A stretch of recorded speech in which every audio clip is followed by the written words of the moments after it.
ऐसी ही बेहतरीन कहानियाँ सुनने के लिए केपी नॉवल चैनल को लाइक, शेयर और सब्सक्राइब करें। आने वाली कहानियों के बारे में जानने के लिए हमारे टेलीग्राम से जुड़ें। लिंक डिस्क्रिप्शन में है। बीट टाइसियोजुअर at the beginning and get 10 times feedback. अध्याय 271 तियान याओ हुआन को हराओ। पहले, अगर मेरी लापरवाही और युद्ध कौशल के साथ आपके चुपके हमले के कारण ऐसा नहीं होता, तो क्या आपको लगता है कि आप मुझे चोट पहुंचा सकते थे? सफ़ेद बालों वाला आदमी स्पष्ट आक्रोश के साथ बोला। उसके हाथ पर घाव अभी भी दर्द कर रहा था और जियाओजी की ओर उसकी नज़र घृणा से भरी हुई थी। चूंकि वे फिर से मिले थे, इसलिए उसने सोचा कि यह अपनी शर्म को धोने का सही समय है। अगर वह तियान याओ हुआंग जनजाति की रक्त शक्ति को सक्रिय कर सकता है, तो उसे यकीन था कि वह जियाओजी को हरा सकता है। हा, आप तियान याओ हुआंग जनजाति के सदस्य न केवल घमंडी हैं, बल्कि आपके दिमाग में भी समस्याएं हैं। घटना को कितना समय हो गया है और आप पहले से ही तथ्यों को तोड़ मरोड़ रहे हैं। जियाओजी हंसे बिना नहीं रह सका। अगर मुझे सही से याद है तो आपने पहले हमला किया था और मैंने बस अपना बचाव किया था। ये तथ्य कि आप मेरे युद्ध कौशल से घायल हुए केवल ये दर्शाता है कि आप कम कुशल हैं। जियाओजी की बातें सुनकर सफ़ेद बालों वाले आदमी का चेहरा काला पड़ गया। तुम सिर्फ शेख ही बघारना जानते हो। चलो मैं तुम्हें तियान याओ हुआंग जनजाति की गुप्त कला दिखाता हूँ। सफ़ेद बालों वाले आदमी ने जल्दी से अपने हाथों से मुहरें बनाई और एक फीनिक्स की बड़ी छाया दिखाई दी जो उसके शरीर के साथ विलीन हो गई। उसकी आभा तुरंत 2 सितारा डूजून के स्तर तक बढ़ गई। जब उसका दुश्मन अपनी शक्ति बढ़ा रहा था, तब जियाओजे निष्क्रिय नहीं रहने वाला था। उसके शरीर के चारों ओर बिजली चमकने लगी और उसने जल्दी से अपना ग्रेट सीपाम इकट्ठा किया। सीपाम जिसने पहले सफ़ेद बालों वाले आदमी को घायल किया था, वह कम शक्ति के साथ जल्दी से बन गया था। लेकिन अब वह जो हथेली बना रहा था, वह उसके चारों ओर स्थानिक गड़बड़ी पैदा कर रही थी, जिससे अंतरिक्ष में छोटी छोटी काली दरारें दिखाई दे रही थीं। फीनिक्स की छाया को सफ़ेद बालों वाले आदमी के साथ विलीन होते देखकर जियाओजे ने अब और संकोच नहीं किया और हथेली को लॉन्च किया। एक गहरे नीले रंग का क्रिस्टल हाथ का निशान सीधे सफ़ेद बालों वाले आदमी की ओर उड़ रहा था। हाथ के निशान ने अपने पीछे काले स्थानिक दरारों का निशान छोड़ दिया। सफ़ेद बालों वाले व्यक्ति ने अपने शरीर के भीतर अपार शक्ति को महसूस करते हुए खुद को हावी महसूस किया। ग्रेट सीपाम को देखकर जिसने उसे पहले घायल किया था, वह जोर से हंसा। उसकी मुट्ठी सुनहरी चमक से चमक उठी और उससे एक शक्तिशाली पंच इरादा निकला। स्वर्गीय फीनिक्स हावी मुट्ठी। स्वर्गीय गड़गड़ाहट की तरह स्वर्गीय फीनिक्स हावी मुट्ठी ग्रेट सीपाम से भयंकर रूप से टकराए। धमाका। विशाल ऊर्जा फैल गई, जिससे आसपास के साधक डर गए, जो जल्दी से दूर चले गए। कुछ लोग पर्याप्त तेज नहीं थे और उनके गले में खून का स्वाद महसूस हुआ। वे अपने हमलों की बची हुई ताकत से भयभीत होकर डूजून युद्ध क्षेत्र के करीब जाने की हिम्मत नहीं कर पाए। दर्शक विस्मय में रह गए। मरे हुए प्रेत भी शॉकवेव से प्रभावित हुए, उनका शरीर हिल गया और उनसे और राख उड़ गई। हर कोई उत्सुकता से युद्ध क्षेत्र के केंद्र की ओर देख रहा था, जहां काली दरारें फैल रही थीं और एक आकृति अव्यवस्थित रूप से बाहर निकली। सफ़ेद बालों वाला आदमी अविश्वसनीय था। 2 सितारा डूजून स्तर तक पहुंचने के लिए रक्त शक्ति को सक्रिय करने के बावजूद जियाओजे अपने युद्ध कौशल से उसे कैसे हरा सकता था?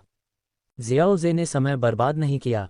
जब सफ़ेद बालों वाला आदमी ठीक हो रहा था, उसने एक और ग्रेट सीपाम बनाया और उसे फिर से लॉन्च किया। विशाल ऊर्जा ने जियाओजे को अपनी मर्जी से करने की अनुमति दी। जियाओजे को अपनी चाल दोहराते देख सफ़ेद बालों वाले आदमी ने अपने दांत पीस लिए और एक और गोल्डन लाइट फिस्ट बनाया। इस बार उसकी पीठ पर शानदार पंखों की एक जोड़ी खुल गई। वह बिना लड़े लगातार वार सहने वाला नहीं था। उसने जियाओजे के करीब पहुंचने और करीबी मुकाबले में शामिल होने के लिए अपनी जनजाति की गति और सहनशक्ति का उपयोग करने की योजना बनाई। हालांकि उसके प्रयासों के बावजूद प्रत्येक संघर्ष उसके अस्त व्यस्त तरीके से पीछे हटने के साथ समाप्त हुआ। जिस क्षण उसने करीब जाने की कोशिश की, एक और ग्रेट सीपाम उसकी ओर आया। सफ़ेद बालों वाले आदमी के चेहरे पर निराशा और हताशा स्पष्ट थी। अपने पंखों का उपयोग करके भी वह ग्रेट सीपाम की गति और शक्ति से बच नहीं सका। नाटक। देखने वालों को ऐसा लग रहा था कि जियाओजे सफ़ेद बालों वाले आदमी के साथ खेल रहा था। उसके गहरे नीले क्रिस्टल हाथ के निशान उसे बार बार मार रहे थे, उसे लगातार पीछे धकेल रहे थे, उसे पास नहीं आने दे रहे थे। जियाओजे ने सफ़ेद बालों वाले आदमी की कमजोरी का फायदा उठाते हुए अपने इल्यूसरी डोमेन का इस्तेमाल किया और अनडेड फैंटम को नष्ट कर दिया, फैंटम कोर हासिल कर लिया। जियाओजे को कोर हासिल करते देख सफ़ेद बालों वाले आदमी ने हताशा से लगभग खून उगल दिया। न केवल वह पहले घायल हो चुका था, बल्कि अब जियाओजे उसका मजाक उड़ा रहा था और आखिरकार उसने कोर को उसकी आंखों के सामने ही ले लिया। कोई भी देख सकता था कि जियाओजे सफ़ेद बालों वाले आदमी से कहीं ज्यादा मजबूत था और उसे आसानी से संभाल रहा था। उस समय एक और मरे हुए भूत का पीछा करते हुए एक और व्यक्ति दिखाई दिया। जियाओजे ने जल्दी से उसे अपने इल्यूसरी सी डोमेन से पकड़ लिया और उसे कुचल दिया, जिससे एक और कोर प्राप्त हुआ। मरे हुए भूत का पीछा करने वाला व्यक्ति, एक बूढ़ा व्यक्ति, अपनी जगह पर ही रुक गया। जब उसने जियाओजे की नज़र देखी तो वह जल्दी से पीछे हट गया, उसे डर था कि वह भी कुचल जाएगा। अचानक जियाओजे को एक शक्तिशाली आभा का एहसास हुआ। उसने क्षेत्र की रक्षा के लिए अपने इल्यूसरी सी डोमेन का विस्तार किया और जल्दी से पीछे हट गया। काले वस्त्र पहने एक बूढ़ा व्यक्ति उस जगह दिखाई दिया जहां जियाओजे था, एक उदास भाव के साथ। सफ़ेद बालों वाले व्यक्ति को मुश्किल से ठीक होते देखकर बूढ़े व्यक्ति ने भौहें सिकोड़ी। तियान याओ हुआंग जनजाति के युवा, तुम जियाओजे को संभाल भी नहीं सकते और तुम्हें बड़ों को शामिल करना है। अगर तुम सच में लड़ना चाहते हो तो मैं तुम्हें हमेशा के लिए यहाँ छोड़ने के लिए पानी के नीचे के खंडहरों में प्रवेश करने का मौका देने को तैयार हूँ, महान बुजुर्ग ने कहा। उसका स्वर हत्या के इरादे से भरा हुआ था। काले वस्त्र पहने बूढ़े व्यक्ति ने अपनी मुट्ठियां भींच लीं, लेकिन पानी के नीचे के खंडहरों के लक्ष्य को याद करते हुए वह केवल गुस्से में खर्राटे ले सकता था। सफ़ेद बालों वाले व्यक्ति को अन्य मरे हुए प्रेत की खोज करने का निर्देश दे रहा था। महान बुजुर्ग ने जियाओजे को चेतावनी दी कि खंडहर के अंदर जाने के बाद वह उसके बगल से न भटके, जिस पर जियाओजे ने सिर हिलाया, ये जानते हुए कि लड़ाई शांत हो रही थी और खंडहरों का पता लगाने का समय आ गया था। अध्याय 272, अवशेष में प्रवेश करना, बहुत दूर जाना। जियाओजे ने शैडो कोर में से एक को महान बुजुर्ग को सौंप दिया। इसे अपनी खुद की लड़ाकू ऊर्जा से भरने के बाद उसने इसे कसकर पकड़ लिया। जब उसने अपना हाथ फिर से खोला तो उसकी हथेली पर हीरे के आकार का पैटर्न दिखाई दिया। इस तरह आप शैडो कोर का उपयोग करते हैं। इसे अपनी लड़ाकू ऊर्जा से भरें, जो एक निशान छोड़ देगा। जब आपका शरीर छाया ऊर्जा के संपर्क में आता है तो शैडो कोर स्वचालित रूप से इसे अवशोषित कर लेगा। यह उल्लेख करना महत्वपूर्ण है कि छाया ऊर्जा से इस तरह से निपटा नहीं जा सकता है यदि यह पहले से ही शरीर में प्रवेश कर चुकी है। यह केवल रोकथाम के रूप में कार्य करता है। महान बुजुर्ग की व्याख्या सुनने के बाद जियोजे ने अपनी मुट्ठी बंद की और उसे फिर से खोला। छाया कोर पहले से ही उसकी हथेली के साथ जुड़ चुका था।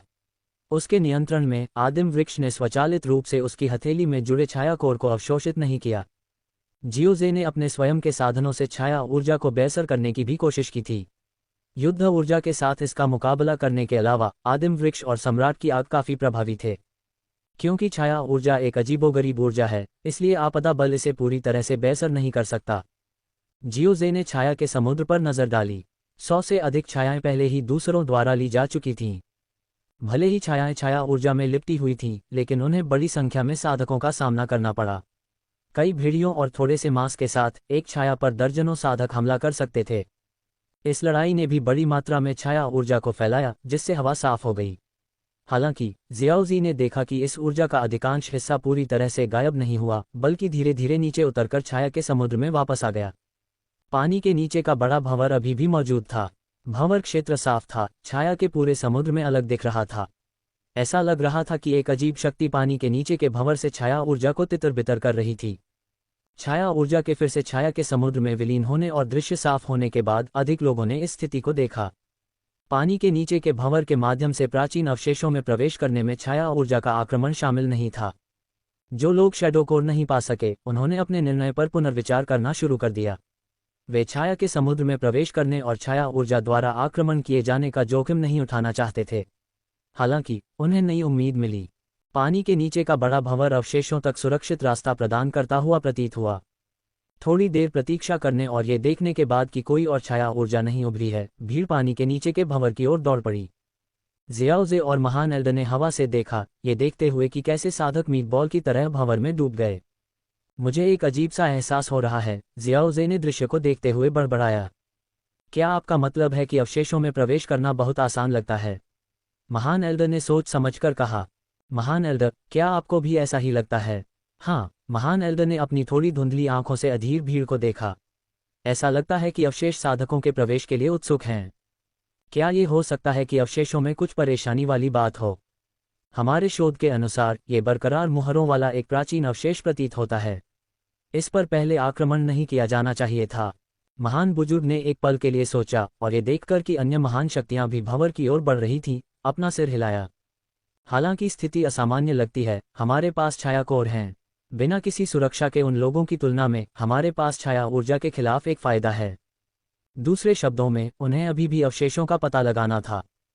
चलो चलते हैं। किनारे पर बचे लोगों की चौकस निगाहों के नीचे वे दोनों भंवर में डूब गए। नाटक किनारे, जो भीड़भाड़ वाला था, अब अवशेषों में प्रवेश करने वाले कई साधकों के बिना खाली लग रहा था। सभी ने अनुमान लगाया कि उन्हें प्राचीन अवशेषों में क्या मिल सकता है। पिल्टॉवर के आधार पर एल्डम्यू ने अपनी दाढ़ी को सहलाया, चिंता के साथ छाया के समुद्र की ओर देखा। मुझे उम्मीद है कि महान बुजुर्ग और जियाओजी सुरक्षित वापस लौट आएंगे। अवसर प्राप्त करना उतना महत्वपूर्ण नहीं है। जैसे ही उसने बोलना समाप्त किया, उसने छाया के समुद्र के दूसरी ओर एक स्थानिक लहर देखी। स्थिति ने किनारे पर बचे लोगों का ध्यान आकर्षित किया। स्थानिक नियंत्रण का ये स्तर केवल एक डूजोन द्वारा प्राप्त किया जा सकता है। मैंने पहले कई डूजोन को लड़ते देखा है, लेकिन किसी ने भी इस हद तक नियंत्रण नहीं दिखाया। क्या ये कोई और महान शक्ति देर से आ रही है? यदि ऐसा है तो वे बहुत देर से आए हैं, छाया कोर प्राप्त करने का मौका चूक गए। जैसा कि लोगों ने चर्चा की, नीले रंग के कपड़े पहने एक युवती स्थानिक विकृति से उभरी। हालांकि उसने शानदार कपड़े नहीं पहने थे, लेकिन वह एक कुलीनता बिखेर रही थी जिससे वह दुनिया की संप्रभु जैसी लग रही थी। यह कोई सांसारिक कुलीनता नहीं थी, बल्कि एक प्राकृतिक शासक होने से आई थी, जो समय के साथ अपरिवर्तित थी। अध्याय 273, पानी के नीचे की जगह में घुसपैठ। बड़े भंवर की धारा का अनुसरण करते हुए जियाओजी का शरीर ऊपर नीचे हुआ। उसकी आत्मा की धारणा ब्रह्मपूर्ण समुद्री क्षेत्र की सुरक्षा में आसपास के वातावरण का पता लगाती है। कई लोगों ने उसकी तरह ही उतरती धारा का अनुसरण करना चुना। हालांकि कुछ लोगों ने हार नहीं मानी, अपने प्रचुर डोकी पर भरोसा करते हुए आगे बढ़ने और पहले पानी के नीचे के खंडहरों में प्रवेश करने की कोशिश की। पहले तो वे आगे बढ़ने में कामयाब रहे, लेकिन जैसे जैसे वे नीचे उतरे, भंवर की धारा में निहित बल लगातार भयानक होता गया। शक्तिशाली ऊर्जा की परतें उन पर गिरती गईं, जिससे उनके चेहरे पर दर्द के भाव आ गए। कुछ संघर्षों के बाद वे आखिरकार शांत हो गए। उसी क्षण महान बुजुर्ग ने एक संदेश भेजा, हम पहुंचने वाले हैं, तैयार हो जाओ। प्लॉप। अगले ही पल जियाओजी ने महसूस किया कि उसका शरीर भारी हो गया है। हवा में लटके होने के कारण वह दूसरों की तरह जमीन पर गिरने से बच गया।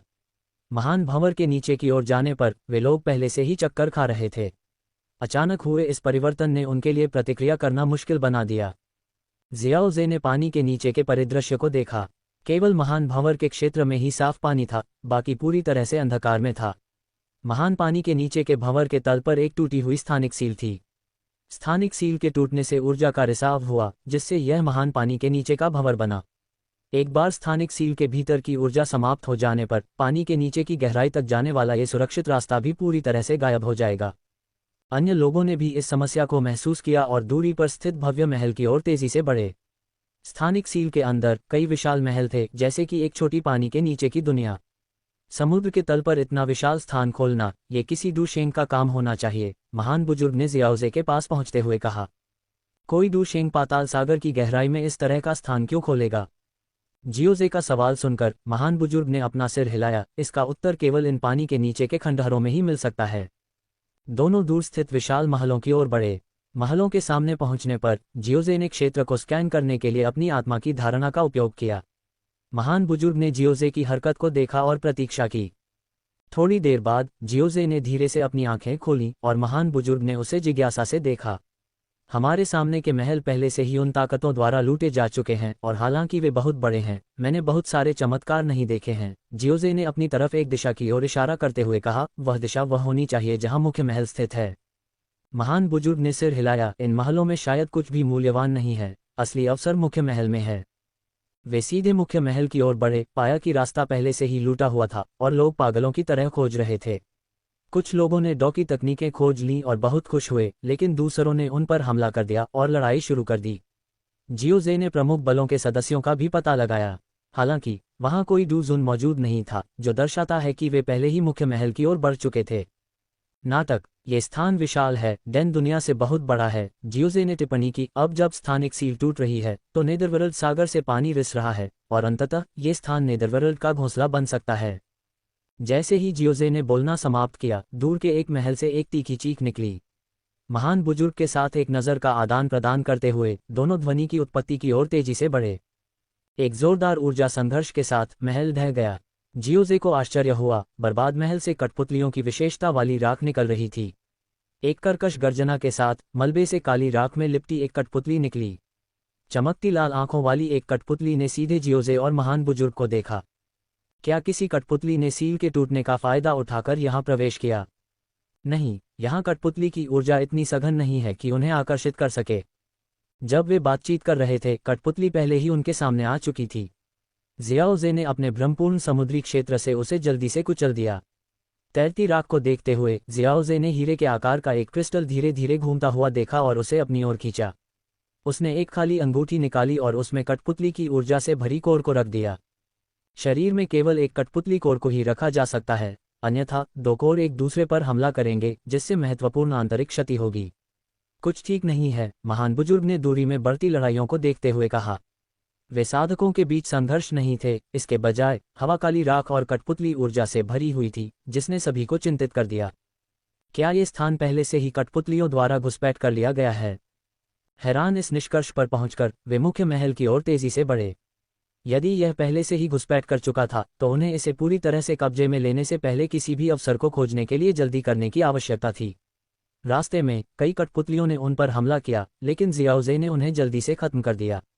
वे मुख्य महल के जितना करीब पहुंचे, कठपुतलियां उतनी ही मजबूत होती गईं, जिससे उनकी चिंता बढ़ती गई। आखिरकार एक खंडहर महल से गुजरने के बाद उन्हें दूसरी प्रमुख ताकतें मिलीं। हर कोई एक बेसिन के किनारे पर था, आगे बढ़ने में हिचकिचा रहा था। जियाओजे ने बेसिन की ओर देखा, जहां एक विशाल गहरे नीले रंग का महल खड़ा था, जो एक शानदार आध्यात्मिक प्रकाश बिखेर रहा था। गहरे नीले रंग के महल के चारों ओर की सील क्षतिग्रस्त हो गई थी, और इसके भीतर से बड़ी मात्रा में ऊर्जा निकल रही थी, जो स्पष्ट रूप से उन्नत दौकी तकनीकों या प्राकृतिक खजानों का संकेत थी। लेकिन इस आकर्षण के बावजूद प्रमुख ताकतें आगे बढ़ने में हिचकिचा रही थीं। इसका कारण ये था कि गहरे नीले रंग के महल के सामने चौक में कई काली आकृतियां थीं। चौक कठपुतलियों से भरा हुआ था, सभी कम से कम डूजोंग स्तर पर, और महल के सामने 1 दर्जन विशाल कठपुतलियां थीं, सभी डूजून स्तर पर। कोई आश्चर्य नहीं कि प्रमुख सेनाएं हिचकिचा रही थीं। 1 दर्जन डूजून स्तर की कठपुतलियों का सामना करना आत्मघाती कार्य था। हालांकि डूजून ने पिछली कठपुतलियों को आसानी से हरा दिया था, लेकिन ऐसा महत्वपूर्ण शक्ति अंतर के कारण था। लेकिन एक ही स्तर पर होने के कारण कठपुतली की ऊर्जा डूजून को नुकसान पहुंचा सकती थी। डैन टॉवर से लोगों को आते देख अन्य सेनाएं उनकी ओर देखने लगीं। डूजून के साथ अंतिम समूह के आने के साथ प्रमुख सेनाएं हरकत में आ गईं। इन कठपुतलियों को खत्म करने के लिए उन्हें सेना में शामिल होने की जरूरत थी, अन्यथा कोई भी समूह अकेले 10 डूजून स्तर की कठपुतलियों का सामना नहीं कर सकता था। अध्याय 274 सभी पक्षों पर महासंहार। चलो देखते हैं कि वे क्या करने की योजना बनाते हैं, महान बुजुर्ग ने जियाओजी से कहा। जियाओजी महान बुजुर्ग के पीछे पीछे वहां गया जहां प्रमुख गुट इकट्ठे हुए थे। उन्हें मिलने वाली नजरें अलग अलग थीं, कुछ दोस्ताना, कुछ उदासीन और कुछ घृणा से भरी हुई। हालांकि इस समय घृणा से भरे तियान याओ हुआन परिवार को भी अपनी भावनाओं को दबाना पड़ा। अगर वे कीमिया टॉवर पर हमला करने की हिम्मत करते, तो वे सिर्फ इस गुट का सामना नहीं करते। आखिरकार स्थिति के लिए कई गुटों के सहयोग की आवश्यकता थी। अगर तियान याओ हुआन परिवार ने कीमिया टॉवर पर हमला किया, तो वे कई गुटों के हितों को नुकसान पहुंचाएंगे, जिसके परिणामस्वरूप उनके खिलाफ सामूहिक हमला हो सकता है। सभी के हाव भाव से, क्या आपने कठपुतलियों से भरे प्लाजा को पार करने और महल में प्रवेश करने की कोई रणनीति सोची है? महान बुजुर्ग ने सीधे पूछा। हुआंग जुवान, जो 2 बार महान बुजुर्ग से भिड़ चुका था, उससे बात करने का कोई इरादा नहीं रखता था। इस बीच जियूयू कबीले के एक शक्तिशाली सदस्य ने ग्रेट एल्डर पर एक ठंडी नजर डाली, जो जवाब देने के लिए भी उतना ही उदासीन था। हालांकि कीमिया टॉवर मानव साधकों के बीच अग्रणी गुटों में से एक है, जियूयू कबीला जादुई जानवरों के बीच भी एक प्रमुख परिवार है। आदरणीय फैंग ने मुस्कुराते हुए कहा, वास्तव में प्लाजा में अधिकांश कठपुतलियां सो रही हैं। यदि हम उन पर अलग अलग हमला करते हैं और प्रत्येक समूह को खत्म करते हैं, तो हम एक साथ काम करके महल का रास्ता खोल सकते हैं। ग्रेट एल्डर ने आदरणीय फैंग की ओर सिर हिलाया और फिर दूसरे गुटों की ओर देखते हुए कहा, यदि आप सभी ऐसे ही लंबे चेहरे रखते हैं, तो मेरी मदद पर भरोसा न करें। ये सुनकर दूसरे गुटों के हाव भाव थोड़े बदल गए। कीमिया टॉवर की युद्ध शक्ति खोने का मतलब होगा 2 डूजून सेनानियों को खोना, जो उनके लिए अस्वीकार्य था। जल्दी से सभी गुटों ने मुस्कुराते हुए ग्रेट एल्डर और जियाओजी का अभिवादन किया। यहां तक कि जियूयू कबीले के सदस्य, जिन्होंने पहले तिरस्कार दिखाया था, झुक गए। ये प्रतिक्रिया देखकर जियाओजे मुस्कुराए बिना नहीं रह सका। महान बुजुर्ग प्रसन्नता महसूस करते हुए चुपचाप जियाओजे को संदेश दिया, इन लोगों के साथ आप बहुत दयालु नहीं हो सकते। आपको स्थिति को संभालना होगा, अन्यथा वे आपका फायदा उठाएंगे। जल्द ही हमें बातचीत करनी होगी कि प्रत्येक गुट को कितने कठपुतलियों का सामना करना पड़ेगा। अगर हम बहुत आत्मसंतुष्ट हैं, तो हम पीड़ित होंगे। अपने हाथों को अपनी पीठ के पीछे रखते हुए महान बुजुर्ग ने कहा, प्रत्येक गुट को कितने कठपुतलियों का सामना करना पड़ेगा? हुआंग जुवान ने ठंडे स्वर में जवाब दिया, हमने पहले ही इस पर चर्चा कर ली है। केवल 2 डूज़न स्तर की कठपुतलियां बची हैं, आप दोनों उन्हें संभाल लेंगे। हा, अगर तियान याओ हुआन परिवार इतनी आसानी से कहता है तो उन्हें संभाल लेना चाहिए। हम नहीं करेंगे। क्या आपने कीमिया टॉवर की सहमति प्राप्त कर ली है? महान बुजुर्ग ने जवाब दिया, जाने के लिए मुड़ते हुए। दूसरों ने मध्यस्थता करने की कोशिश की। गुटों ने चुपचाप हुआंग जुबान के बारे में शिकायत की। महान बुजुर्ग के रवैये से पता चलता है कि उन्हें महल के खजानों में कोई दिलचस्पी नहीं थी और वे केवल निरीक्षण करने के लिए वहां थे।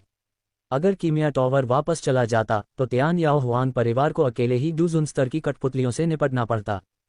दूसरों द्वारा देखे जाने का एहसास होने पर हुआंग जुबान एक गंभीर भाव के साथ चुप हो गया।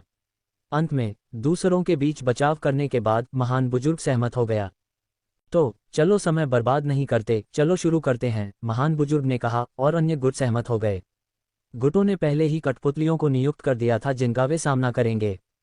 शक्तिशाली डुकी हुई ऊर्जा ने सोई हुई कठपुतलियों को जगाया। उनकी लाल आंखें बेसिन के किनारे पर टिकी हुई थीं। डूज़न कठपुतलियों की दहाड़ के साथ बेसिन के केंद्र में मौजूद काली ऊर्जा भयानक हो गई। लड़ाई शुरू हुई, प्रत्येक ने अपने प्रतिद्वंद्वी का सामना किया।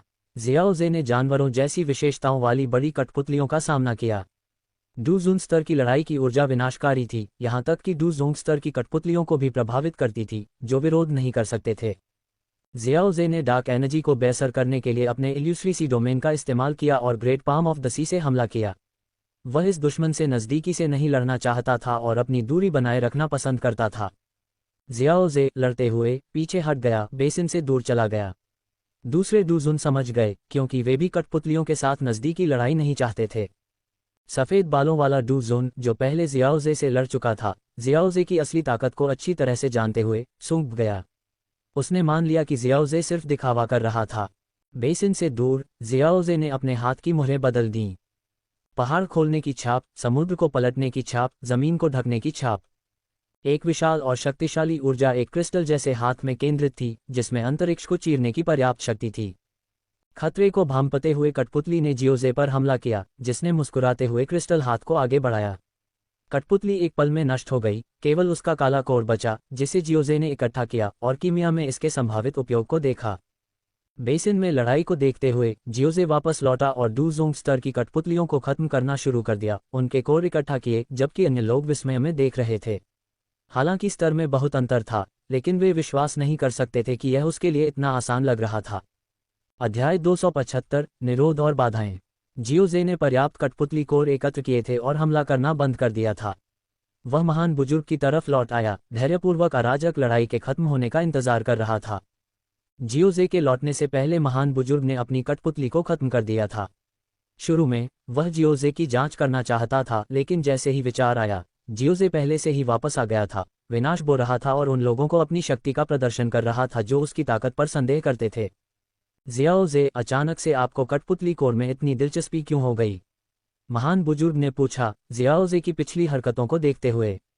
कठपुतलियों के शरीर में एकमात्र मूल्यवान वस्तुएं वे कोर थीं। मेरे पास एक सिद्धांत है।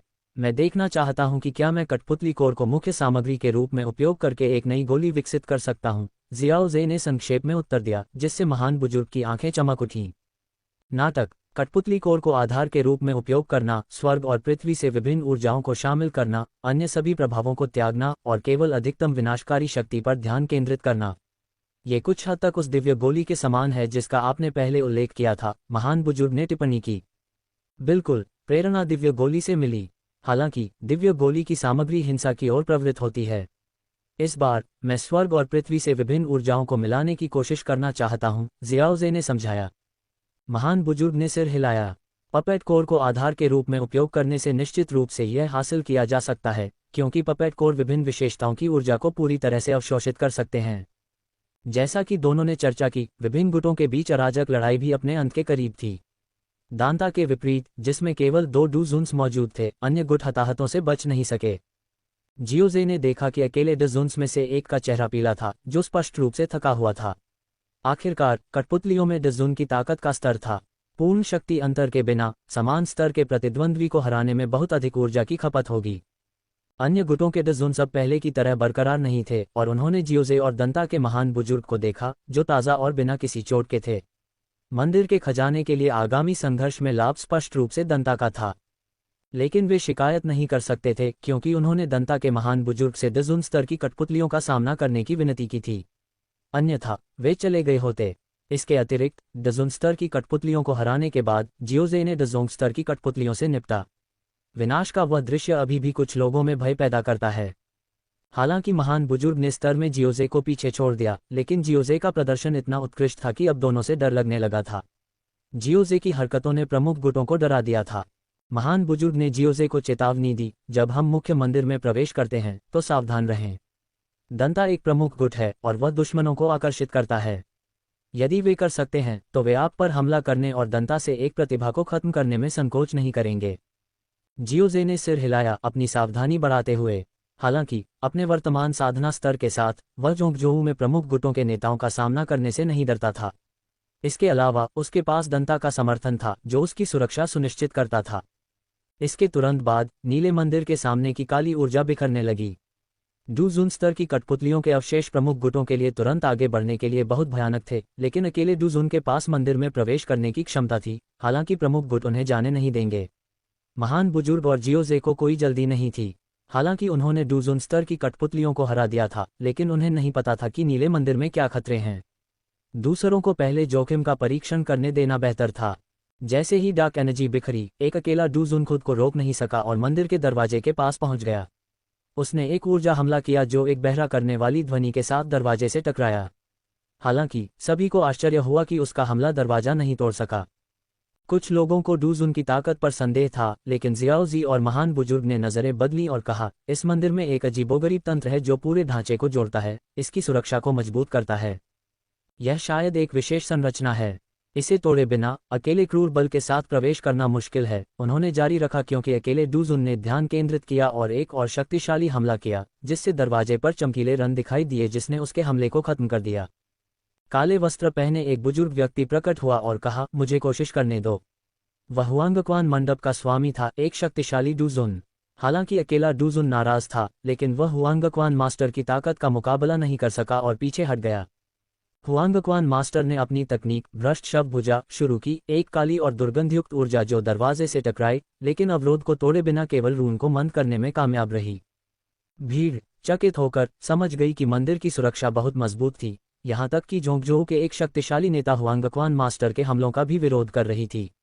हालांकि उन्होंने कठपुतलियों पर काबू पा लिया था, लेकिन असली बाधा नीले मंदिर की मजबूत सुरक्षा थी।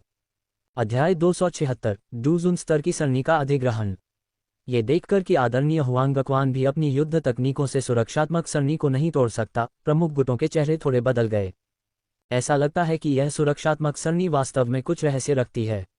कुछ शक्तिशाली डूजुन इस रक्षा सरणी को तोड़ने के बारे में सोचने लगे। जब दो डूजुन ने दरवाजे पर हमला किया तो जियाओजी ने सरणी में हुए बदलावों को ध्यान से देखा। अपनी आंखें थोड़ी बंद करके उसने प्रासंगिक विवरण याद किए। राक्षसी खूनी मैनुअल ऑफ द डेमन में श्रेणियों की व्यापक श्रेणी के कारण वह अक्सर इस मैनुअल की समीक्षा करता था और सरणी पर कुछ अध्ययन करता था। ये सरणी स्पष्ट रूप से अपनी रक्षात्मक क्षमता में कमजोर नहीं थी। अगर वह इसे समझ पाता तो एल्डर्स टॉवर या उन जगहों पर इसका इस्तेमाल करना जहां महत्वपूर्ण वस्तुएं रखी जाती थीं, मन की शांति के लिए पर्याप्त होता। आदरणीय हुआंगक्वान ने देखा कि सरणी ने उसकी युद्ध तकनीक को बेअसर कर दिया था। वह हार स्वीकार नहीं कर सका और अपनी युद्ध तकनीक को फिर से संक्षिप्त करना शुरू कर दिया।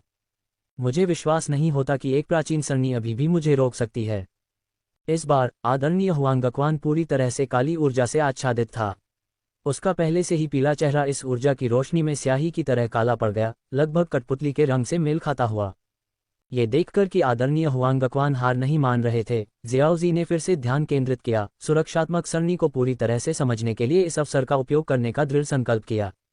आदरणीय हुआंगक्वान ने एक अत्यंत शक्तिशाली युद्ध तकनीक को संघनित किया और उसे भव्य हॉल पर बलपूर्वक लॉन्च किया। इस बार उसने एक और स्थान पर हमला करने का विकल्प चुना। जियाओजी ने देखा कि आदरणीय हुआंगक्वान द्वारा चुना गया स्थान काफी सरल था, ठीक उसी बिंदु पर जहां सील पहले से ही क्षतिग्रस्त थीं। हालांकि इस गहरे नीले रंग के भव्य हॉल में स्पष्ट रूप से रक्षा की दो परतें थीं। पहली एक स्थानिक सील थी और दूसरी सुरक्षात्मक सरणी थी। स्थानिक सील पहले से ही बहुत क्षतिग्रस्त थी, लेकिन सुरक्षात्मक सरणी अभी भी काम कर रही थी।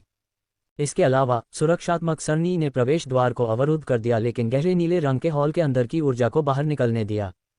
स्पष्ट रूप से इस बार आदरणीय हुआंगक्वान ने वास्तविक तकनीकों का उपयोग किया था।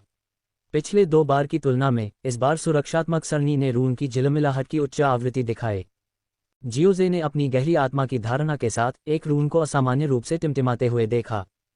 सरणियों के अपने ज्ञान के साथ ऐसा लग रहा था कि यह रून अन्य रूनों को जोड़ने वाली कुंजी थी। रूनों के विशाल समुद्र में ऐसा रून खोजना बेहद मुश्किल था। अपनी आत्मा की धारणा और सरणियों के ज्ञान के कारण जियोजे उस रून में विसंगति को नोटिस करने में सक्षम था। हालांकि भले ही रून ने एक विसंगति दिखाई, लेकिन ये ढहने के संकेत नहीं दिखा रहा था। जैसा कि अपेक्षित था, आदरणीय हुआंग गक्वान का हमला एक बार फिर असफल रहा। जियोजे ने अपनी थोड़ी को छुआ। विचारशील महान बुजुर्ग ने जियोजे की अभिव्यक्ति को देखते हुए पूछा, जियोजे, क्या आपने कुछ खोजा है? थोड़ा सा, लेकिन मुझे यकीन नहीं है। आखिरकार मुझे सरणियों के बारे में केवल बुनियादी ज्ञान है, जियोजी ने सावधानी से उत्तर दिया। महान बुजुर्ग ने मुस्कुराते हुए जियोजी के कंधे को थपथपाया। यदि आपके पास कोई विचार है तो आगे बढ़ें। चिंता न करें, मैं आपका समर्थन करूंगा। इसके अलावा इस स्थिति में ये बदतर नहीं हो सकता। जियोजी ने सिर हिलाया और सभी की निगाहों के नीचे गहरे नीले हॉल में पहुंच गया। आदरणीय हुआंग गक्वान ने उसकी तरफ देखा। जियोजी, मुझे लगता है कि इसे महान बुजुर्ग पर छोड़ देना बेहतर है। खुद को शर्मिंदा मत करो। अपनी बार बार की असफलताओं के कारण आदरणीय हुआंग गक्वान का स्वर व्यंग्य से भरा हुआ था, लगभग जियोजी की ओर इशारा करते हुए और उसे हस्तक्षेप न करने के लिए कह रहा था। जियोजी ने थोड़ा मुस्कुराया। कृपया आदरणीय हुआंग गक्वान, एक तरफ हट जाओ। आदरणीय हुआंग गक्वान का चेहरा काला पड़ गया, लेकिन अपनी बार बार की असफलताओं के बाद उनके पास रहने के लिए कोई चेहरा नहीं था। आदरणीय हुआंग गक्वान एक तरफ हट गए। जियाओजे गहरे नीले रंग के हॉल में पहुंचे, अपनी आत्मा की धारणा को आगे बढ़ाया। ये हॉल बहुत बड़ा था और इस पर उत्कीर्ण सुरक्षात्मक रन एक विशाल महासागर की तरह थे। यदि आप व्यूह रचना के सच्चे गुरु नहीं होते तो कम समय में व्यूह रचना के मूल को ढूंढना और उसे तोड़ना असंभव होता। अपनी शक्तिशाली आत्मिक शक्ति पर भरोसा करते हुए जियाओजे ने व्यूह रचना में बिना किसी प्रतिबंध के परिवर्तन को महसूस किया। उपस्थित लोगों ने जियाओजे को बिना कुछ किए दरवाजे के सामने खड़ा देखकर भ्रमित होना शुरू कर दिया। हालांकि जियाओजे के पहले के शक्तिशाली शक्ति प्रदर्शन ने किसी को भी कुछ कहने की हिम्मत नहीं दी और वे केवल चुपचाप प्रतीक्षा कर सकते थे। कुछ डूजुन्स ने जियाओजे की आत्मिक शक्ति में परिवर्तन को देखा। हुआंग जुवान ने ठहाका लगाया, वह दिखावा कर रहा है। वह पहले से ही कीमिया का मास्टर है, उसके पास व्यूह रचना का अध्ययन करने का समय कैसे हो सकता है? सफेद बालों वाले व्यक्ति ने सिर हिलाया। हालांकि उसकी प्रतिभा तियान याओ हुआंग जनजाति की युवा पीढ़ी में सबसे अच्छी थी, लेकिन उसने अपनी अधिकांश ऊर्जा साधना में लगा दी थी। किसी के पास सीमित मात्रा में ही ऊर्जा होती है।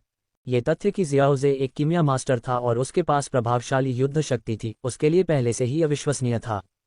अन्य सम्मानित व्यक्तियों की अलग अलग राय थी। कुछ को संदेह था, दूसरों को उम्मीद थी और दूसरों ने शोक व्यक्त किया। जियुयू कबीले के नेता शीमिंग ने जियाओजे को एक उदास नज़र से देखा। उसे पता नहीं था कि क्यों, लेकिन वह कभी भी जियाओजे को पसंद नहीं करता था। हालांकि जियुयू नौ नेदर सरपेंट कबीला 3 महान जादुई जानवर जनजातियों में से एक था, लेकिन बिना किसी कारण के डैनता के साथ दुश्मनी करना बुद्धिमानी नहीं थी। लेकिन जियाओजे की उपस्थिति ने शीमिंग को डैनता के प्रति अच्छा व्यवहार करने में असमर्थ बना दिया।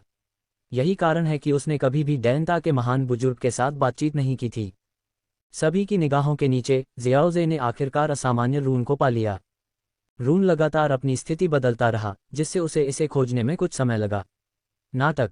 हालांकि जब उसने अपनी आत्मा की शक्ति से रून से संपर्क किया तो उसे यह जानकर आश्चर्य हुआ कि वह इसे परिष्कृत कर सकता है।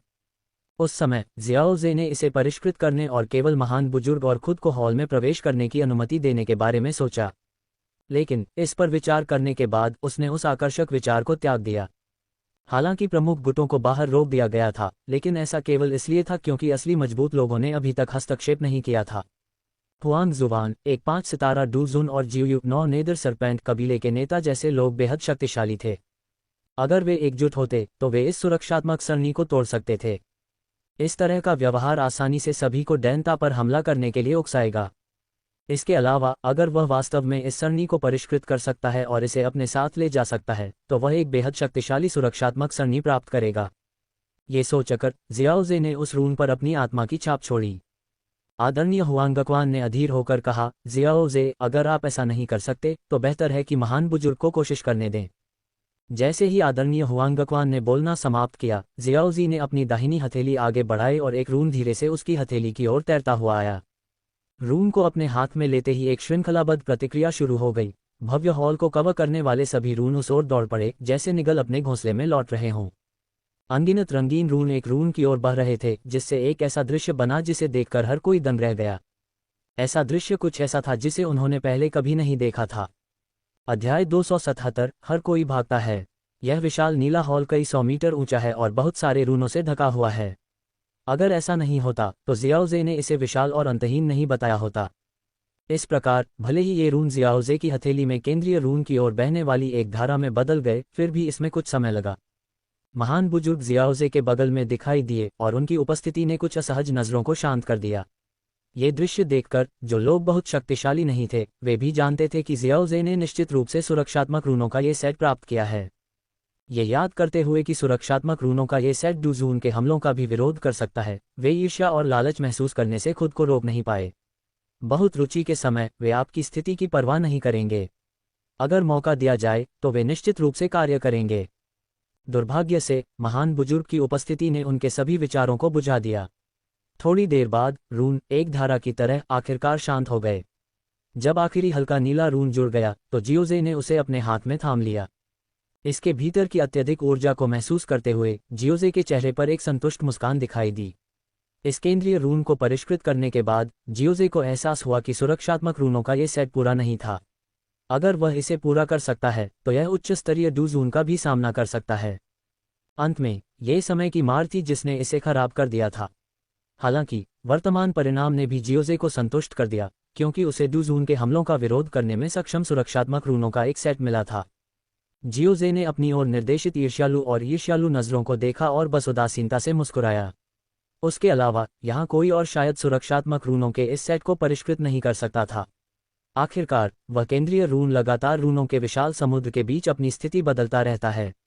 रूनों के सेट को समझे बिना और गहरी आत्मा की धारणा के बिना इसे पकड़ना असंभव होगा, इसे परिष्कृत करना तो दूर की बात है। उनकी ईर्ष्या और जलन बेकार थी। बेशक अगर वे जोखिम उठाने को तैयार थे और जियाओजे से केंद्रीय रून छीनना चाहते थे तो उन्हें पहले महान बुजुर्ग से परामर्श करना होगा। जियाओजे ने महान बुजुर्ग को सिर हिलाया और दोनों जल्दी से अपनी पिछली स्थिति में लौट आए। उनके कार्यों को देखकर हर कोई चुपचाप कोसने से खुद को नहीं रोक सका, ये सोचकर कि वे वास्तव में ऐसे लोग थे जो थोड़ा भी जोखिम नहीं उठाना चाहते थे। लेकिन हमेशा कोई ऐसा होगा जो पहले कार्य करने को तैयार होगा। आदरणीय हुआंग गकवान, जो महान हॉल के सबसे करीब था, ने दरवाजे पर डुक्यूई हमला किया, उसे उड़ा दिया। ये देखकर कि दरवाजा आखिरकार खुल गया था, आदरणीय हुआंग गकवान की अभिव्यक्ति में थोड़ा सुधार हुआ। हालांकि वह नहीं था जिसने सुरक्षात्मक रूनों को निष्क्रिय कर दिया था, कम से कम वह था जिसने दरवाजा खोला था। वह केवल इस तरह से खुद को सांत्वना दे सकता था। महान हॉल का दरवाजा आखिरकार खुला देखकर अनगिनत आंखें उत्साह से भर गईं और अन्य महान शक्तियां भी सामूहिक रूप से भागते हुए हिलने लगीं। जियाओजे ने थोड़ा मुस्कुराया क्योंकि उसने देखा कि सभी आसानी से प्रवेश कर रहे थे। महान बुजुर्ग से नजरें मिलाते हुए दोनों बड़े हॉल में भाग गए। बड़े हॉल में प्रवेश करते ही उन्हें इसका विशाल आकार महसूस हुआ। इस बड़े हॉल की तुलना में बाहरी महल वास्तव में महत्वहीन लग रहे थे। इसके अलावा बड़े हॉल के अंदर के मार्ग जटिल और पेचीदा थे, जिससे नेविगेट करना मुश्किल हो जाता था। हालांकि वे साधक इतने सावधान नहीं थे, वे जहां भी जाते वे हर जगह खोजबीन करते। जियाओजे, चलो इस तरफ चलते हैं। महान बुजुर्ग ने अचानक पश्चिमी मार्ग की ओर इशारा किया और समझाया, वहां दवाओं के निशान प्रतीत होते हैं। ये सुनकर जियाओजे ने तुरंत सिर हिला दिया। अपने वर्तमान स्तर के साथ जब तक कि वे उन्नत डू तकनीक या विधियां न हो तो वह वास्तव में लुभाया नहीं जाएगा। इसके बजाय प्राचीन काल से चली आ रही औषधीय फॉर्मूलों ने उसे और अधिक आकर्षित किया। आखिरकार एक कीमिया मास्टर के रूप में अगर वह खबर फैलाता तो अनगिनत लोग उसे डू तकनीक और उन्नत विधियां देने के लिए दौड़ पड़ते। तभी एक पत्थर का मनका अचानक जियाओजे के सिर से टकराया और उसकी हथेली में गिर गया। महान बुजुर्ग आगे बढ़ने वाले थे, उन्होंने जियाओजी को देखा और अपनी नज़र पत्थर के मनके पर टिका दी। जियाओजी, क्या तुम ठीक हो? मैं ठीक हूँ, चलो आगे बढ़ते हैं। जियाओजी ने अपना सिर हिलाया और महान बुजुर्ग के पीछे पश्चिम की ओर चला गया, हालांकि उसने अपने हाथ में गिरे पत्थर के मनके को नहीं हटाया। इस पत्थर के मनके की उपस्थिति बहुत अजीब थी, क्योंकि इसने जियाओजी के चारों ओर भ्रामक डोमेन के सुरक्षात्मक अवरोध को पूरी तरह से अनदेखा कर दिया था। आमतौर पर भले ही पत्थर का मनका जियाओजी पर गिर गया हो, इसे उसके शरीर के पास आने से पहले भ्रामक डोमेन द्वारा प्रतिकर्षित किया जाना चाहिए था। लेकिन इस पत्थर के मनके ने जियाओजी के भ्रामक डोमेन को अनदेखा कर दिया। जियाओजे ने अपनी उंगलियों से मनके को रगड़ा, लेकिन कोई उपयोगी जानकारी प्राप्त करने में असमर्थ रहा। उसने मनके को भेदने के लिए मायावी क्षेत्र की मदद से अपनी आत्मा शक्ति का उपयोग करने की कोशिश की। हालांकि उसे आश्चर्य हुआ कि आत्मा शक्ति उसे भेद नहीं सकी। इससे जियाओजे की पत्थर के मनके में और भी अधिक रुचि हो गई।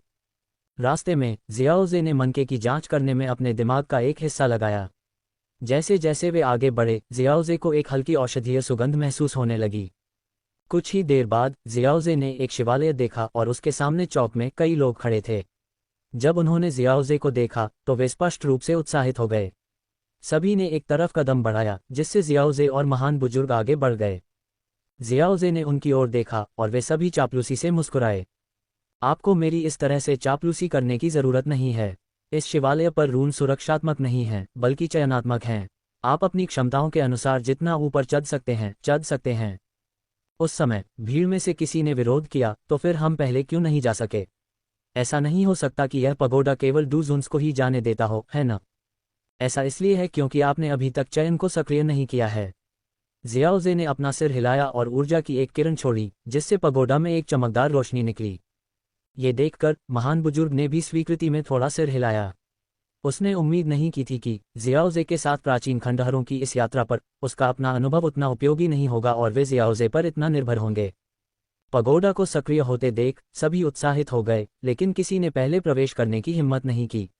आखिरकार यह जियाओजे ही था जिसने इसे सक्रिय किया था, और अगर उसने उन्हें पहले जाने देने का कोई इरादा नहीं दिखाया तो वे हिम्मत नहीं करेंगे। जियाओजे और महान बुजुर्ग ने सिर हिलाया और एक साथ प्रवेश किया। तभी बाकी लोग भागते हुए पगोडा में सामूहिक रूप से प्रवेश कर गए। शिवालय में प्रवेश करने पर जियाओजे ने खुद पर बहुत दबाव महसूस किया, लेकिन उसे पूरी तरह से इसके अनुकूल होने के लिए बस थोड़ा सा हिलना पड़ा। चलो चलते हैं। इस स्तर पर कोई अच्छी औषधीय सामग्री या गोलियां नहीं हैं। महान बुजुर्ग ने चारों ओर नजर घुमाए और जियाओजे से कहा। वे दोनों बिना रुके आगे बढ़ गए, रास्ते में औषधीय सूत्र एकत्र करते रहे। उन्होंने केवल ऐसी सामग्री और गोलियां एकत्र की जो वास्तव में उनकी रुचि रखती थीं। अधिकांश सामान्य गोलियां उनके जैसे दो कीमिया मास्टर्स को प्रभावित नहीं करती थीं। क्लैंग। जियाओजे ने अपने सामने ऊर्जा अवरोध पर प्रहार किया और आश्चर्यचकित होकर आह भरी कि समय बीतने के बावजूद यह अवरोध अभी भी इतना मजबूत था। अंतिम स्तर की सुरक्षात्मक शक्ति इतनी अधिक है कि यह मुझे और भी अधिक अनुमान लगाने पर मजबूर करती है कि अंदर क्या होगा। अध्याय 278 टॉवर में खोपड़ी। ये टॉवर के भीतर सबसे बड़ा रहस्य होना चाहिए, बुजुर्ग ने ऊर्जा अवरोध के खिलाफ अपने थोड़े सूखे हाथ को दबाते हुए कहा। यह ऊर्जा अवरोध पूरे टॉवर की सुरक्षा प्रणाली से जुड़ा होना चाहिए। यही कारण है कि इतने सालों के बाद भी इसमें अभी भी इतनी मजबूत रक्षा क्षमताएं हैं। नाटक। जियाओजे ने एक पल के लिए सोचा और इसे बलपूर्वक न तोड़ने का फैसला किया। इसके बजाय उसने केंद्रीय प्रतीक को निकाल लिया और इसे ऊर्जा अवरोध पर रख दिया। ये देखकर बुजुर्ग के चेहरे पर कुछ जिज्ञासा दिखी, क्योंकि सुरक्षा प्रणालियों के बारे में उसका ज्ञान जियाओजे जितना गहरा नहीं था। दो अलग अलग प्रणालियां एक साथ कैसे काम कर सकती हैं? बुजुर्ग ने आश्चर्य जताया। ऊर्जा अवरोध चमकने लगा और बुजुर्ग को आश्चर्य हुआ। एक व्यक्ति के गुजरने के लिए पर्याप्त चौड़ा मार्ग खुल गया।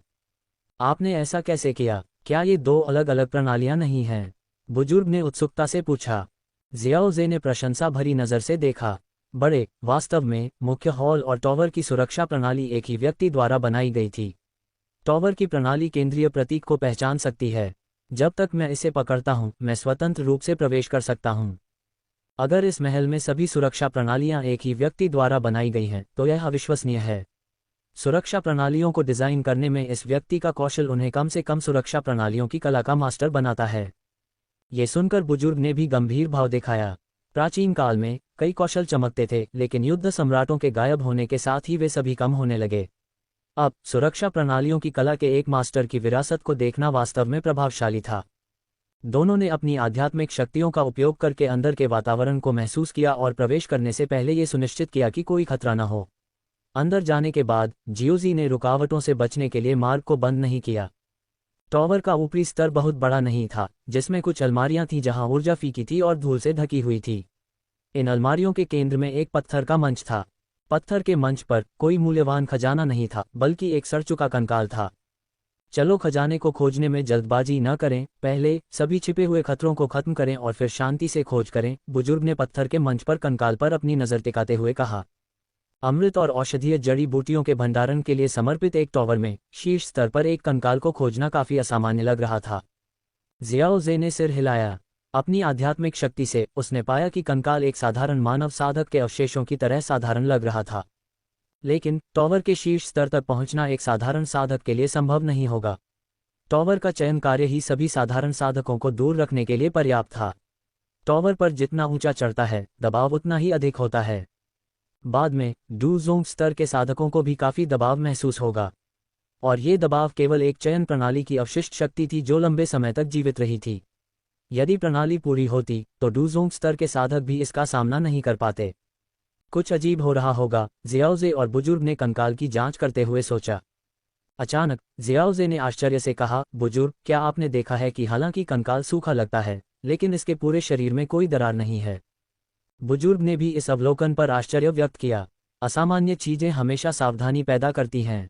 जियाओजे, जब तक तुम सभी मूल्यवान वस्तुएं ले जाओगे, मैं इस कंकाल पर नजर रखूंगा, बुजुर्ग ने सुझाव दिया। ठीक है, जियाओजे ने सिर हिलाया और जल्दी से सीलिंग बैरियर तोड़ दिए। बाद में वस्तुओं की जांच करने के लिए अपनी अंगूठी में सब कुछ संग्रहित कर लिया। जब जियाओजे ने अभिनय किया तो कंकाल की खाली आंखों के गड्ढों में एक हल्की भूतिया चमक दिखाई देने लगी। बुजुर्ग, जो एक गहरी आध्यात्मिक समझ वाले अमृत के स्वामी थे, ने इस छोटे से बदलाव को देखा। जियाओजे, कुछ हो रहा है, जल्दी करो, बुजुर्ग ने चिल्लाया। जियाओजे ने अपनी हरकतें तेज कर दी, आखिरी शेल्फ की ओर हाथ बढ़ाया। कंकाल की खाली आंखों के गड्ढे और भी ज्यादा चमकने लगे, जिससे बुजुर्ग की चिंता बढ़ गई। हालांकि कंकाल ने कोई ऊर्जा तरंगें उत्सर्जित नहीं की, लेकिन इसने वापस जीवन में आने की अनुभूति दी। जियाओजे ने आखिरी वस्तु को अपनी अंगूठी में संग्रहित किया और केंद्रीय प्रतीक को प्रवेश द्वार पर ऊर्जा अवरोध की ओर फेंक दिया। बड़े, चलो चलें। बड़े ने तेजी से पीछे हटते हुए कंकाल को रोकने के लिए युद्ध ऊर्जा विस्फोट शुरू किया। कंकाल की आंखों की कोठरियों में चमक तेज हो गई, लेकिन उनके आश्चर्य के लिए प्रतीत होता है कि पुनर्जीवित कंकाल बड़े की युद्ध ऊर्जा के नीचे ढह गया। हड्डियां बिखर गईं और खोपड़ी, जो तीव्रता से चमक रही थी, पत्थर के मंच पर लुढ़क गई। कंकाल की नाजुकता ने उन्हें आश्वस्त नहीं किया, इसके बजाय उन्हें खतरे का आभास हुआ। बिखरी हुई हड्डियों ने अपनी दरारों से एक भूतिया चमक उत्सर्जित करना शुरू कर दिया। वह प्रकाश खतरे की भावना का स्रोत था। हड्डियां धूल में विघटित नहीं हुईं, इसके बजाय भूतिया चमक की शक्ति के तहत वे फिर से जुड़ने लगीं। खोपड़ी कंकाल के कंधों पर वापस उड़ गई और हड्डियों में दरारों से एक काला कीचड़ जैसा पदार्थ निकलने लगा। कंकाल पूरी तरह से ठीक हो गया। उसने अपनी निगाहें जियोजे पर टिका दी और बड़ी तेजी से उस पर झपटा। ये देखकर बड़े और जियोजे, जो कि पहले से ही टॉवर के बाहर, जल्दी से ऊर्जा अवरोध को बंद कर दिया। आखिरी क्षण में कंकाल अचानक रुक गया। एक बेहोश आध्यात्मिक ऊर्जा, एक मोमबत्ती की तरह जो बुझने वाली थी, ऊर्जा अवरोध को भेदती हुई जो अभी तक पूरी तरह से बंद नहीं हुई थी। एक आध्यात्मिक आवाज जियाओजी और एल्डर के कानों में गूंजी, जल्दी से भागो, यहाँ बहुत खतरा है। बिना किसी हिचकिचाहट के जियाओजी ने केंद्रीय प्रतीक को वापस ले लिया और एल्डर के साथ वे टॉवर से नीचे भाग गए। कंकाल द्वारा प्रदर्शित शक्ति बहुत भयानक थी। जुवान कोंगजी का सामना करने पर भी जियाओजी को ऐसा कुछ भी महसूस नहीं हुआ था, और जुवान कोंगजी एक उच्च स्तरीय डूजून था। अध्याय 279, अंततः जुनेर को देखना। जियाओजे और महान बुजुर्ग जल्दी से टॉवर से उतरे और बिना रुके जल्दी में क्षेत्र से चले गए। उनमें से कोई भी यह गारंटी नहीं दे सकता था कि ऊर्जा अवरोध उन कंकाल अवशेषों को दूर रखेगा। टॉवर की खोज करने वाले साधकों ने भी जियाओजे और महान बुजुर्ग को जल्दबाजी में जाते हुए देखा। कुछ को बेचैनी महसूस हुई और टॉवर में पहले से जो कुछ भी उन्होंने देखा था, उसके साथ मिलकर उन्होंने और अधिक न रुकने का फैसला किया और चले गए। हालांकि हमेशा ऐसे लोग होते हैं जो संतुष्ट नहीं होते हैं। एक गोली मिलने के बाद वे और अधिक चाहते थे। इसलिए जियाओजे और महान बुजुर्ग को जाते हुए देखकर उन्होंने बस उनकी ओर देखा और फिर खोज जारी रखी। उनके लिए यह संभव था कि जियाओजे और महान बुजुर्ग ने अधिक मूल्यवान स्थान पाया हो और टॉवर छोड़ दिया हो। खंडहर में प्रवेश करने और इतनी मूल्यवान जगह पाने के बाद वे इसे आसानी से कैसे छोड़ सकते थे। जियाओजे और महान बुजुर्ग के टॉवर छोड़ने के बाद बिना रुके वे सीधे महान हॉल के प्रवेश द्वार की ओर बढ़े। टॉवर में बचे हुए साधकों को अचानक जमीन में कंपन महसूस हुआ। क्या हो रहा है? कहीं कोई लड़ाई हो रही है। इस शापित जगह पर हम मुश्किल से दबाव का विरोध कर सकते हैं, लड़ने की ताकत किस में होगी? तो यह अचानक कंपन कहाँ से आ रहा है? कुछ त्वरित विचारकों ने तुरंत जियाओजी और महान बुजुर्ग के जल्दबाजी में चले जाने को स्थिति से जोड़ दिया और उनके चेहरे काफी बदल गए। बिना पीछे देखे टॉवर से भाग गए। इतने सारे लोगों को जल्दबाजी में भागते देख दूसरे भी उनके पीछे चले गए। लेकिन कुछ, जो अभी भी हार मानने को तैयार नहीं थे, इतने सारे लोगों को जाते देखकर खुश थे, सोच रहे थे कि अब सारी दौलत उनकी होगी। जब तक उनके कानों में एक जोरदार धमाका नहीं हुआ और उनके सामने काली ऊर्जा से ढका एक कंकाल गिर गया। उस कंकाल से निकलने वाले दबाव ने उनकी सांसें रोक दीं। उनके पास प्रतिक्रिया करने का समय नहीं था, इससे पहले कि काली ऊर्जा उनके शरीर में घुस जाए। एक पल में उनके शरीर आबनूस की तरह काले हो गए और अनगिनत छोटे कणों में बिखर गए। दहाड़! कंकाल के मुंह से एक भयानक दहाड़ निकली, जिसने एक पल में विशाल टॉवर को नष्ट कर दिया। अंधेरे ऊर्जा में लिपटे कंकाल ने डरकर भागने वालों को अनदेखा कर दिया और अपनी निगाहें पूर्व की ओर टिका दीं। वहां महान हॉल का निकास था। जियाओजे और महान बुजुर्ग की गति प्रभावशाली थी और वे जल्दी से महान हॉल के प्रवेश द्वार पर पहुंच गए। महान बुजुर्ग ने गंभीर भाव से कहा, इन प्राचीन खंडहरों में एक बड़ी समस्या है। उन कंकाल अवशेषों से निकलने वाला काला कीचड़ अंधेरे ऊर्जा जैसा था, लेकिन यह मुझे और भी अधिक खतरनाक लगा। जियाओजे ने भौहें सिकोड़ते हुए कहा, डूजून कठपुतलियों का सामना करते समय भी मुझे ऐसा खतरा महसूस नहीं हुआ। महान बुजुर्ग ने सिर हिलाया, उस काले कीचड़ का मालिक पवित्र क्षेत्र में पहुंच गया होगा, अन्यथा उसकी इतनी भयानक उपस्थिति नहीं होती। डू शेंग की ऊर्जा प्रभावशाली है। इतने सालों के बाद भी इसकी शक्ति आश्चर्यजनक बनी हुई है।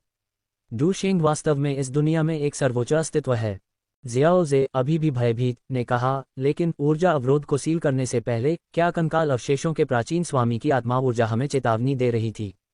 बहुत संभावना है। उनके शब्दों के अनुसार ये प्राचीन खंडहर बेहद खतरनाक हैं, और उन कंकाल अवशेषों के व्यवहार को देखकर ये स्पष्ट है कि कठपुतलियों ने बहुत समय पहले इस स्थान पर घुसपैठ की थी। उन अवशेषों पर काला कीचड़ प्राचीन काल से अंधेरे ऊर्जा द्वारा छोड़ा गया लगता है, अन्यथा वे इतनी धीमी गति से पुनर्जीवित नहीं होते। ये संभावना है कि इस स्थान का विनाश कठपुतलियों से संबंधित है। दोनों यह महसूस करके भयभीत हो गए कि इन प्राचीन खंडहरों में अनादिकाल से कठपुतलियों ने घुसपैठ की थी, जो उनका अड्डा बन गया था। और अब जो साधक अंदर घुसे थे वे अपना अंत चाहते थे। अचानक जियाओजे को पास के क्षेत्र में कुछ परिचित सा महसूस हुआ और उसकी अभिव्यक्ति बदल गई। महान बुजुर्ग स्थानिक विकृति को भी नोटिस करते हुए सतर्क हो गए। इससे पहले कि महान बुजुर्ग जियाओजे को चेतावनी दे पाते, वह पहले ही हाथ फैलाकर स्थानिक विकृति की ओर बढ़ चुका था। अगले ही पल नीले रंग के कपड़े पहने एक युवा लड़की विकृति से बाहर निकली और जियाओजे की छाती में गिर गई। भाई जियाओजे, मुझे तुम्हारी बहुत याद आई। लड़की की कोमल आवाज स्टील को पिघला सकती थी। जुनेर, बहुत समय हो गया। जियाओजी ने उसे गले लगाया। मुस्कुराते हुए उसने लड़की की जानी पहचानी खुशबू को सूंघा। उन्होंने कसकर गले लगाया, पल का आनंद लिया। लेकिन जुनेर का पीछा कर रहे दो बुजुर्गों को आश्चर्य हुआ और उन्होंने थोड़ी दुश्मनी दिखाई। वे अच्छी तरह जानते थे कि गू जनजाति में युवा लड़की सबसे प्रतिभाशाली युवाओं के साथ भी उदासीनता से पेश आती है। उससे बात करने पर एक ठंडी दूरी का पता चला। हालांकि अब लड़की ने खुद को इस युवक की बाहों में फेंक दिया था, कुछ ऐसा जिसने दो बुजुर्गों को आश्चर्यचकित कर दिया। अगर यह बात गू जनजाति में जानी जाती तो प्रतिभाशाली युवा ईर्ष्या से पागल हो जाते। क्या वह पिल टॉवर का महान बुजुर्ग है? सफ़ेद बालों वाले बुजुर्गों में से एक ने कहा। हाँ, और वह युवक जियाओजी है, कीमियागर जिसने हाल ही में जोंगजोऊ में प्रसिद्धि प्राप्त की है, एक काले कपड़े पहने बुजुर्ग ने समझाया। सफ़ेद बालों वाले बुजुर्ग ने जियाओजी को देखा, खासकर उसके युवा चेहरे को। इतनी कम उम्र में वह पहले से ही एक कीमियागर है। गू जनजाति में भी उसकी प्रतिभा असाधारण, और जहाँ तक मुझे पता है वह जियाओ जुबान का वंशज है। वाह, जियो परिवार में इतने सालों की निष्क्रियता के बाद एक ऐसी प्रतिभा उभरी है जो जियो जुबान से भी आगे निकल सकती है। जब बुजुर्ग बातचीत कर रहे थे तब महान बुजुर्ग ने जियोजे और छोटी लड़की को देखा। ये स्पष्ट था कि जियोजे और छोटी लड़की के बीच घनिष्ठ संबंध थे। लेकिन वास्तव में महान बुजुर्ग को आश्चर्य इस बात से हुआ कि दोनों बुजुर्ग गू जनजाति से लग रहे थे और जिस लड़की की वे रक्षा कर रहे थे उसका पद बहुत ऊंचा होना चाहिए। महान बुजुर्ग को केवल यही संदेह था कि जियोजे का गू जनजाति से क्या संबंध है। वह जानता था कि जियोजे उत्तर पश्चिमी महाद्वीप में जियानान अकादमी से आया था। क्या ऐसा हो सकता है कि गू जनजाति ने किसी इतने महत्वपूर्ण व्यक्ति को वहां अध्ययन करने के लिए भेजा हो? जबकि सभी के विचार अलग अलग थे, एक अत्यंत भयानक उपस्थिति महान हॉल के प्रवेश द्वार के पास पहुंची। जियोजे ने भौहें सिकुड़ी और उस उपस्थिति की ओर देखा। कंकाल के अवशेष उनका पीछा क्यों कर रहे थे? क्या ऐसा इसलिए हो सकता है क्योंकि उसने टॉवर के ऊपरी स्तर से खजाने ले लिए थे? अध्याय 280 अवसर जाल। जुनेर ने महसूस किया कि शक्तिशाली उपस्थिति उनके पास आ रही है और जियाओजे की ओर देखा। भाई जियाओजे, क्या ये कोई दुश्मन है? हाँ, हमें पहले यहाँ से चले जाना चाहिए, मैं रास्ते में समझा दूंगा, जियाओजे ने उत्तर दिया। जियाओजे की बातें सुनकर सभी लोग जल्दी से बड़े गहरे नीले रंग के हॉल से बाहर निकल गए। रास्ते में जियाओजे ने सभी का संक्षिप्त परिचय दिया और जल्दी से जुनेर और अन्य तीन को बताया कि उसने खंडहरों में क्या खोजा था। सुनेर ने सुनने के बाद आश्चर्यचकित भाव दिखाया। ऐसा लगता है कि ये प्राचीन खंडहर एक अवसर नहीं बल्कि एक जाल है। वास्तव में हमने भी कुछ खोजा है। नाटक। जब हम बाद में पहुंचे तो महान पानी के नीचे के भंवर का अनुसरण करते हुए हमने आत्माओं के सागर से काली ऊर्जा को इस स्थान की ओर अभिसरित होते देखा। इस बात से चिंतित कि काली ऊर्जा प्राचीन खंडहरों को पूरी तरह से सील कर देगी, हम खंडहर के प्रवेश द्वार पर कुछ देर रुके और कुछ तैयारियां की। जुनेर की व्याख्या सुनने के बाद जियाओजे को याद आया कि उसने टॉवर में क्या देखा था और उसे लगा कि पर्दे के पीछे सब कुछ नियंत्रित करने वाला एक अदृश्य हाथ था।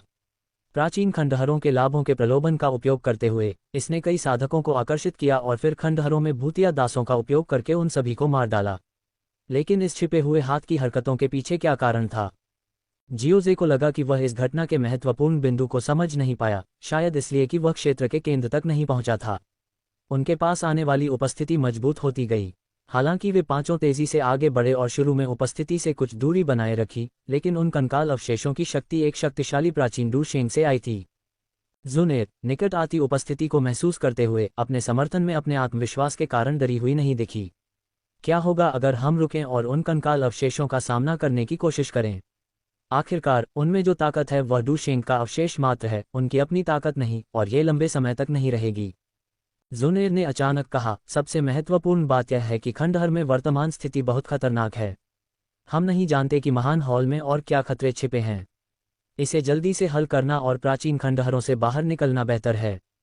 ठीक है, जियाओजे ने सिर हिलाया, उसके चेहरे पर दृढ़ अभिव्यक्ति थी। इस तरह भागना कोई समाधान नहीं था। उनके समूह की ताकत कमजोर नहीं थी। जुनेर के बगल में 2 डूजुन संरक्षक काफी मजबूत थे। सभी की सहमति से पांचों ने जल्दी से रुककर अपनी अपनी युद्ध तकनीक तैयार की। कुछ ही देर बाद वे सभी उन कंकाल अवशेषों की आकृति देख सकते थे जिनकी हड्डियां दरारों से भरी हुई थीं। दरारों से एक काला चिपचिपा पदार्थ रिस रहा था। भयानक उपस्थिति को आते हुए महसूस करते हुए पांचों ने गंभीर भाव दिखाए। जियोजे को देखते ही कंकाल अवशेष उसकी दिशा में दहाड़ने लगे। भयानक ऊर्जा से भरी ध्वनि तरंग ने जमीन और पत्थरों को हिला दिया, मानो कोई पृथ्वी ड्रैगन चल रहा हो। जियाओजे के भाव थोड़े बदल गए। उसने उम्मीद नहीं की थी कि एक साधारण ऊर्जा से भरी दहाड़ में इतनी विनाशकारी शक्ति होगी। भ्रामक समुद्री क्षेत्र गहरे नीले रंग की ऊर्जा के साथ जियाओजे के चारों ओर 100 मीटर के दायरे में फैल गया। ध्वनि तरंग जो भ्रम में प्रवेश करती है, सी डोमेन ने नीली ऊर्जा की लहरें उठाईं, मानो किसी विशाल महासागर पर हमला किया जा रहा हो। हालांकि जैसे जैसे यह जियाओजे के पास पहुंचा, लहरें नरम पड़ गईं। ये देखकर जुनेर हैरान रह गई। ऐसा लग रहा था कि भाई जियाओजे का हाल के वर्षों में सुधार उसकी उम्मीदों से कहीं ज्यादा था। ये क्षमता किसी युद्ध तकनीक की तरह नहीं लग रही थी, ये कहीं ज्यादा उन्नत थी। हमला। ध्वनि तरंग को बेअसर करने के बाद जियाओजे ने कंकाल अवशेषों को कवर करने के लिए इल्यूसरी सी डोमेन की सीमा का विस्तार किया। इल्यूसरी सी डोमेन ने उस आंकड़े को अधिकतम तक दबा दिया, लेकिन ये केवल मामूली हस्तक्षेप करने में कामयाब रहा। कंकाल अवशेषों से निकलने वाली काली ऊर्जा को इल्यूसरी सी डोमेन ने बेअसर कर दिया, क्योंकि जियाओजे के पास डुक्युई की भारी मात्रा थी। धीरज के मामले में वह डूशेंग की अवशिष्ट ऊर्जा वाले कंकाल अवशेषों से प्रतिस्पर्धा करने से नहीं डरता था। प्रतिद्वंद्वी की ताकत से अवगत कोई भी पीछे नहीं हटा। दोनों बुजुर्गों ने सीधे प्राचीन कबीले की विरासत में मिली तकनीक, सम्राट की मुहर का इस्तेमाल किया।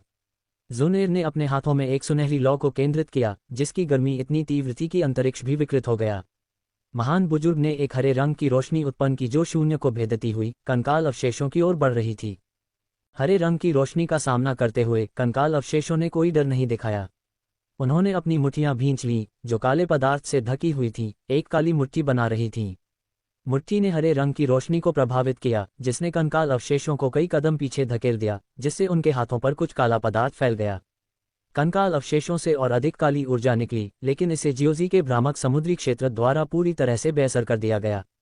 इसके बाद 2 क्रिस्टल स्पष्ट मुहरें, जो अत्यधिक शक्ति से भरी हुई थीं, कंकाल अवशेषों की मुट्ठियों से मिलीं, जिन्होंने 2 सम्राट की मुहर तकनीकों के बल का सामना किया। ये देखकर सभी के भाव बदल गए। उन्हें उम्मीद नहीं थी कि डूशेंग की अवशिष्ट ऊर्जा इतनी भयानक होगी। ये युद्ध तकनीकों का उपयोग किए बिना कंकाल अवशेषों की ऊर्जा थी। अगर यह युद्ध तकनीकों का इस्तेमाल करता तो इसके लिए उनका मुकाबला करना और भी आसान होता। Golden emperor burning slash, Juner ने धीरे से कहा, और उसके हाथों में सुनहरी लौ ने आखिरकार एक भयानक शक्ति को मुक्त कर दिया, जिससे प्रकाश की एक किरण बन गई जो जल्दी से कंकाल के अवशेषों तक पहुंच गई। हालांकि ऊर्जा पिछले 3 हमलों जितनी शक्तिशाली नहीं थी, लेकिन विशेष गोल्डन एम्परर लौ ने कंकाल के अवशेषों के काले पदार्थ को और अधिक नुकसान पहुंचाया। ये युद्ध तकनीकों का उपयोग नहीं कर सकता। मेरे भ्रामक समुद्री क्षेत्र में काली ऊर्जा के हमले दबा दिए गए हैं, ये दूर से हमला नहीं कर सकता। चलो अपनी दूरी बनाए रखें और युद्ध तकनीकों के साथ इसकी ऊर्जा को कम करें। जियाओजी ने कंकाल के अवशेषों को युद्ध तकनीकों का उपयोग नहीं करते हुए देखा। सभी ने अपनी युद्ध तकनीकों की तैयारी शुरू कर दी, जबकि जियाओजी ने कंकाल के अवशेषों पर दबाव बनाए रखा। लड़ाई के बाद क्षेत्र खंडहर में था। इल्यूश्री सी डोमेन के दबाव में कंकाल के अवशेष तेजी से आगे बढ़े, फिर भी समस्याजनक, लेकिन जियाओजे और उसके समूह के लिए ये पर्याप्त था। युद्ध तकनीकें कंकाल के अवशेषों पर प्रहार करती रहीं, जो जियाओजे का पीछा करते रहे। जियाओजे को आश्चर्य हुआ कि उसके बारे में ऐसा क्या था जिसने कंकाल के अवशेषों को इतना आकर्षित किया। दो सम्राट की सीव तकनीकों का सामना करने के बाद कंकाल के अवशेष अपनी अक्षुण्ण अवस्था को बनाए नहीं रख सके, उनकी मुट्ठियां बिखर गईं और प्रकाश की अगली सुनहरी किरण उनकी छाती पर लगी। कंकाल के अवशेष दूर फेंक दिए गए, उनकी ऊर्जा काफी कम हो गई। हमने कर दिखाया, सभी ने खुशी के भाव दिखाए। हालांकि लड़ाई उतनी रोमांचक नहीं थी, लेकिन थकावट वास्तविक थी। आखिरकार इतने सारे उच्च स्तरीय युद्ध तकनीकों ने बहुत सारे डूक्यूई को खा लिया और हर कोई स्पष्ट रूप से थका हुआ था। जियाओजे अधिक डूक्यूई का उपभोग करने के बावजूद अभी भी ऊर्जा से भरा हुआ लग रहा था। जियाओजे ने महसूस किया कि कंकाल के अवशेषों की ताकत कम हो रही है और इल्यूश्री सी डोमेन के साथ वह उन्हें पूरी तरह से दबा सकता था। हालांकि कंकाल के अवशेषों ने केवल अपने हाथ खो दिए थे, उनकी ऊर्जा कम होने का असली कारण ये था कि उनमें बची हुई डूशेंग ऊर्जा बहुत अधिक समाप्त हो गई थी।